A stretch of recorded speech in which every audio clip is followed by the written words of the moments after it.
I want you to have a really deep understanding about how the mechanics of every breath you take really affect your life, your physical health, your fitness, if you're somebody who moves, and just your mental health as well. So when we talk about mechanics, we are talking about the musculature of breathing, the bones, the muscles, the fascia. Breathing is also biochemical, so that's when we talk about oxygen, carbon dioxide in the blood, things like that. And breathing is also psychophysiological, which is the relationship between your nervous system and your brain and your psyche. We start with mechanics because I believe it's the foundation, and it has a very specific purpose, especially for fitness. We'll talk about both, but let's just start with anybody, whether you're into fitness or not. The way that you breathe is supposed to be, in a healthy breath, mainly driven by a muscle called the diaphragm. You might have heard of it. The diaphragm is basically shaped like an umbrella. And when it's in its relaxed position, it's like the umbrella is closed right up inside of the rib cage. When you take a proper inhale, that umbrella is going to open up and it's going to come down. And the rib cage and the abdomen are going to spread in all directions. And that's going to create some pressure inside of the thorax and the abdominal cavity. When we do this correctly, the breath is quite efficient. And so the first reason that mechanics are so important is because that's how we get the optimal amount of gas exchange, which means oxygen in, carbon dioxide out.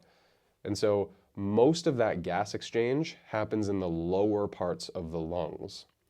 So if we can breathe a proper diaphragmatic breath, the diaphragm is going to pull the lungs from the bottom down and ensure that they fill from the bottom up. If we're breathing really shallow in the upper chest, then we're really only getting air into the top of the lungs. And it's more efficient if we're able to fill the lungs from the bottom. Now, this brings me to my second point, which has to do with the nervous system. If we're only taking shallow breaths, then we're going to have to take more of them. Because if we're not getting an efficient amount of oxygen from the bottom up, and we're only filling the top part of the lungs, then in order to get enough oxygen, we're going to have to breathe faster and take more breaths. This is a big problem because it sends a message of stress from the body to the brain. Our nervous system is largely body-to-brain communication.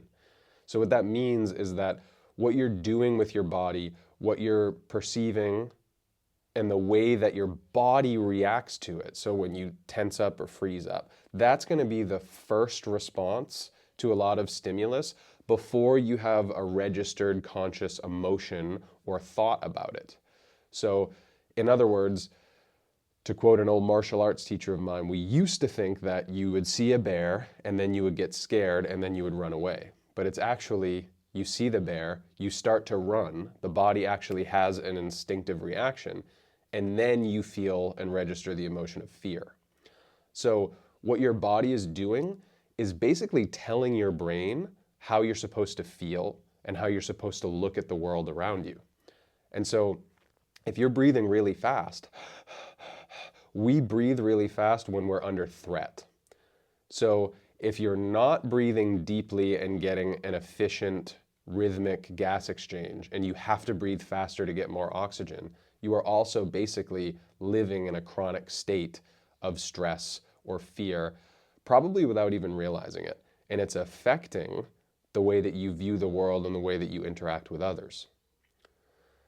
The other thing about breathing mechanics that is tied into that is that these upper chest and neck muscles aren't meant to do the work of breathing. The diaphragm is pretty big. It's built to descend and to pull the lungs down. And so if you're breathing like this, then it's going to be stressful forcing these smaller muscles to do a job that they're not designed to do. And if they're trying to do that job, that's also sending a message of stress to the brain because it's hard. Breathing is labored, and it's not supposed to be labored. If breathing is hard and it takes more effort than it needs to, that is stressful, and that's sending the same message to your brain that you are under stress, that you're not okay. We want to be sending messages to the brain when we're living normal life that we're safe and that breathing and just existing is relatively easy.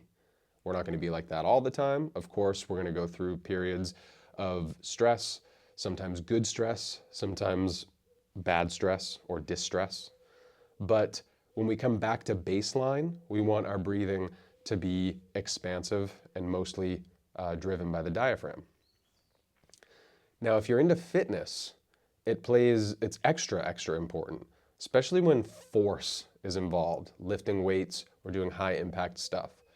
Because that pressure that I mentioned, when the diaphragm comes down and the umbrella opens up, that pressure is largely what, number one, protects your spine from absorbing impact in a way that it's not supposed to.